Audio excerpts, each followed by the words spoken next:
someone is here to help Joe Biden in his reelection campaign. And every time, I think every time a Democrat runs, they're probably like, please don't, please don't, please don't, please don't, please, I don't need you. Oh, yeah. I know what you're going to say. I know it now. I'm good, girl. I don't need you. You don't have to do this. But no, it was Hillary Clinton, again, the centrist Dem who lost to Donald Trump in 2016, in part because she didn't do what Biden did and absorb and welcome a progressive Bernie movement into her arms and take up some of the righteous and honest and majoritarian policy positions that Bernie had.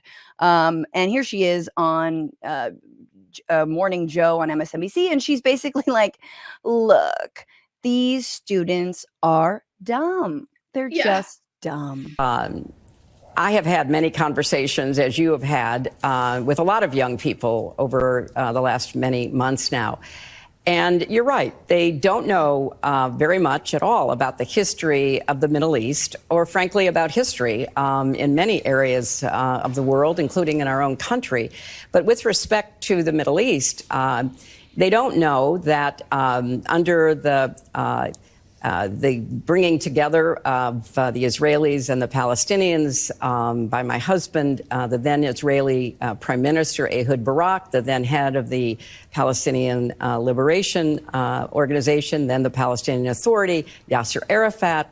An offer was made to the Palestinians for a state on 96% of the existing territory occupied by the Palestinians, with 4% of Israel to be given to reach 100% of the amount of territory that was hoped for. And this offer was made, and if Yasser Arafat had accepted it, there would have been a Palestinian state now for about 24 years. Okay, so there's so much to dissect in that, but Kate, have at it. They don't know history. And they don't even know American history. Yeah, it's kind of weird because it's like this is kind of the go-to Zionist line of that you need to read more history. But I got to be honest, in my experience, from my point of view, the more history you read, the worse it gets. The more radicalized you get. Yeah, it would be, I think, if I wanted people to stop supporting the cause of Palestinian rights, I would be like, whatever you do not read history. It's terrible.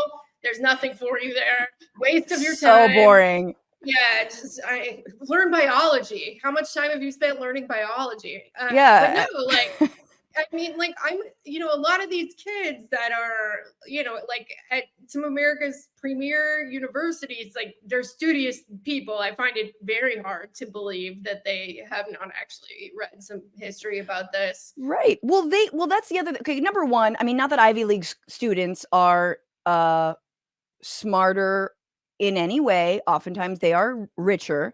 Yes. But these are kids. This is all they do is look stuff up. And this is all they do is read books. I mean, that's like the last time I read that deep of history was in undergrad. It's like a time where you just stop down and learn and sit yourself down. And what's ironic about this is that they actually are. It's like the reason that the 100-year war on Palestine is sold out and flying off the shelves and whatever. Yeah. You put a hold on it. It's it'll be ready in a year.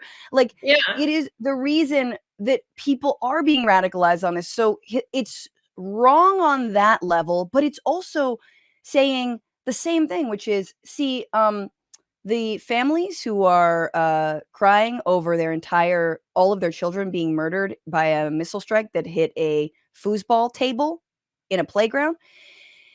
That's actually justified because Yasser Arafat. So it's fine. And we can target killing 300 civilians per one Hamas militant, supposed Hamas militant. That's all fine because history allows it. In no psychotic, sociopathic world, certainly under no international law, is that actually a legal point of view or a justified point of view. Yeah. Meanwhile, just so wild. And then finally, she's talking about Camp David. No, Camp David, first of all, was it was just a series of talks. nothing was binding.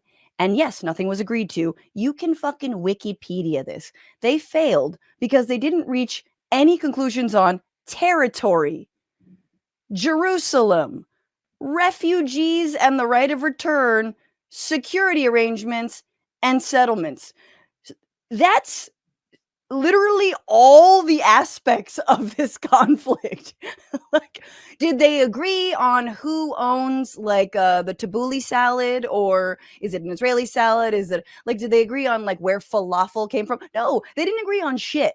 And the right of return was huge. Like, Yasser Arafat held out because if Israel's allowed, if a Brooklyn Jew can move to a settlement in the West Bank and that's all hunky dory, but a Palestinian displaced in the last 75 years cannot move back to their homeland, that is an unequal bullshit agreement. Yeah. So of course he didn't agree to it.